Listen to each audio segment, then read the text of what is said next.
2020년 4월 2일 목요일, 오늘도 저녁 기도회로 함께 하시는 성도님들을 주님의 이름으로 축복합니다.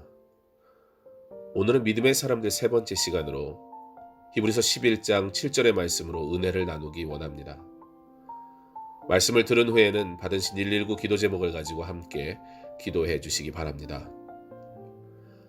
하나님을 경외하지 아니하며 세속적이며 타락한 지금 이 시대에 일어나는 일들을 볼 때에 성경이 말씀하는 믿음의 사람들에 대해 나눈다는 것이 더욱 의미가 있다고 생각이 됩니다. 창세기 6장에 당시 시대의 죄성을 기록하고 있습니다. 그런데 이 죄성에 대한 기록보다 더 심각한 내용이 있는데요. 그것은 창세기 6장 6절의 말씀으로 땅 위에 사람 지으셨음을 한탄하사 마음에 근심하시고 라는 기록입니다. 얼만큼 인간의 죄악이 컸었는지를 잘 설명해 주는 부분입니다. 한탄하셨다는 것은 하나님께서 일어날 일들에 대해 예측하지 못하거나 기대하지 못했다는 것을 의미하는 것이 아니라 우리가 이해할 수 있는 언어의 수준으로 스스로를 낮추셔서 당시의 죄가 얼마나 컸으며 하나님께서 죄를 얼마나 싫어하시는가를 설명해 주는 것입니다. 마태복음 24장 38절로 39절에도 노아에 대한 기록이 있습니다. 홍수 전에 노아가 방주에 들어가던 날까지 사람들이 먹고 마시고 장가들고 시집가고 있으면서 홍수가 나서 그들을 다 멸하기까지 깨닫지 못하였으니, 먹고 마시고 장가들고 시집가고, 이게 무슨 잘못인가요? 그렇다면 카톨릭이나 불교처럼 속세를 떠나고 결혼을 하지 않으면 되는 것인가요? 과연 어떻게 이해해야 할까요? 39절에 홍수가 나서 그들을 다 멸하기까지 깨닫지 못하였으니를 통해 이해할 필요가 있습니다. 그들이 먹고 마시고 장가들고 시집갔다는 말이 무슨 의미입니까? 이러한 것들보다 더 고귀하고 가치 있는 일을 해야 한다는 뜻입니까? 그러면 우리가 만약에 꽤 괜찮은 일들을 지금 행하고 있다면 우리에게 죄의 문제는 좀 덜 하여지는 것입니까? 마태복음은 하나님을 알려고도 하지 않으며 온 세상이 홍수로 멸망하게 될 것을 경고하는 그때에도 여전히 자신이 원하는 일들을 위하여, 즉 먹고 마시며 결혼식을 올리는가 하면 그 밖에 다른 세속적인 일에 정신을 팔고 있는 자들을 경고하고 있는 것입니다. 우리에게 하나님의 말씀은 진정 하나님의 말씀으로 들리고 있습니까? 내게 중요하게 여겨지는 것들 위에 하나님의 말씀이 서 있습니까? 말씀과 내게 일상적이고 익숙한 일들과의 충돌이 일어날 때 여전히 그것이 순종해야 할 하나님의 말씀으로 남아 있습니까?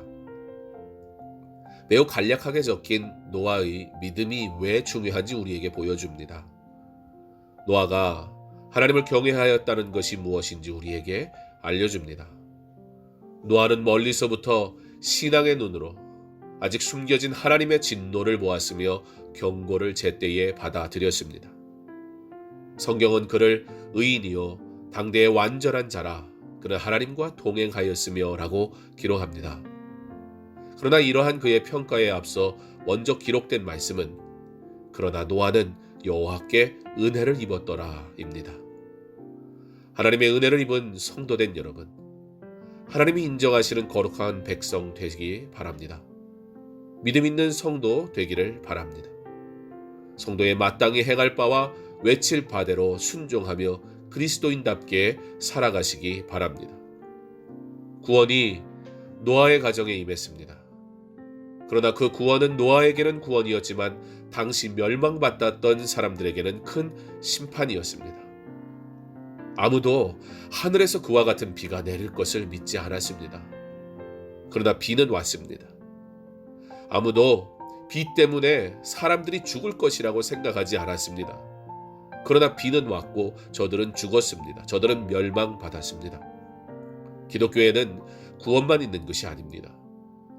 구원을 강조하는 대신 멸망도 강조되어야 합니다. 사랑을 말함과 동시에 죄에 대해서 강력하게 선포해야 합니다. 그런데 교회가 그리스도인들이 사랑 또는 축복만 강조하였지 죄와 심판에 대해서는 가르치는데 소홀했습니다. 그 결과가 무엇입니까? 어리석은 자들의 죄악된 행위를 보게 됩니다. 저들은 노아를 비웃었고 그렇게 하나님을 신뢰하고 명령에 순종하는 노아를 우습게 알았습니다. 자신들이 옳다고 여기는 일들을 할 뿐이었습니다. 사랑하는 성도 여러분, 이 세상을 살면서 하나님의 일에 충성하려고 할 때 우리를 향해서 조롱의 소리가 들릴 것입니다. 왜 그렇게 혼자만 유난스럽게 믿느냐고 할 것입니다. 왜 다른 교회는 안 그러는데 이 교회는 그렇게 말씀 순종 기도 융통성도 없고 유난스럽게 설교하냐고 할 것입니다. 그래도 어떻게 합니까? 저에게는 성도를 즐겁게 하기 위해 말씀을 바꿀 그 어떠한 권한도 없습니다. 성경이 안 된다고 하면 안 되는 것입니다. 세상에 타협하지 않습니다. 진리를 왜곡하지 않습니다. 그러나 오직 말씀만 전하고 그 말씀대로 순종하는 것뿐입니다. 때로는 세상이 교회를 우습게 합니다. 성도도 지키지 않는 말씀의 권위를 그들은 인정하지 않습니다. 성도가 예배를 생명같이 여기지 않으면 요즘 같은 위기의 때에 모여서 예배드리겠다고 하니까 언제부터 그렇게 귀하게 여겼냐면서 그게 뭐가 그렇게 중요하냐고 비난해도 할 말이 없습니다. 나의 이 말을 듣고 지키는 자라야 그 주처를 반석 위에 세운 지혜로운 사람 같으리니 라고 했습니다. 끝까지 무너지지 않는 신앙을 소유해야 합니다. 세상은 이렇게 점점 더 세상이 되어가고 교회는 점점 더 교회가 되어 가야 하는 것입니다. 저와 여러분이 바로 주님이 원하시는 교회 되기를 원합니다. 죄를 너무나 미워하시는 하나님을 바로 알고 그분께 바로 순종하기 원합니다. 내가 그것들을 지었음을 한탄함이니라 하시니라. 그러나 노아는 여호와께 은혜를 입었더라. 하나님께 은혜를 입은 성도 여러분, 그 은혜대로 순종하고 하나님께 영광 돌리는 복된 삶을 사시기 바랍니다. 죄악된 세상에서 방황하는 영혼들에게 그리스도인 된 우리가 복음을 증거함으로 죄인들이 돌이키고 회개하는 역사가 나타나기 원합니다. 우리가 먼저 바른 말씀의 적용과 순종으로 하나님을 영화롭게 하고 그렇게 순종하는 그의 백성들을 통해 일하시는 하나님의 놀라운 일들을 보기 원합니다. 세상이 악합니다. 경건하지 못한 세대, 타락한 세대 가운데 경건한 성도 되어 세상의 빛과 소금으로 살아가시고 교회가 교회의 역할을 잘 감당하고 성도를 양육하여 거룩한 세대가 주의 일을 감당하는 은혜가 있기를, 세상을 변화시키는 거룩한 백성 되기를 주님의 이름으로 축원합니다.